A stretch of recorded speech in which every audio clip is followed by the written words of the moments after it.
अस्सलाम वालेकुम दोस्तों, आज मुझे एक मसला पेश आया लैपटॉप के टच पैड के साथ। तो मैंने मुनासिब समझा कि आपके साथ भी डिस्कस किया जाए ताकि शायद अगर कभी आपको ऐसा मसला पेश आए तो आपको मुश्किल ना हो।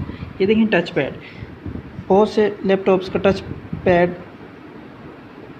ऐसे जब काम कर रहा होता है तो हैंग हो जाता है, काम ही नहीं करता।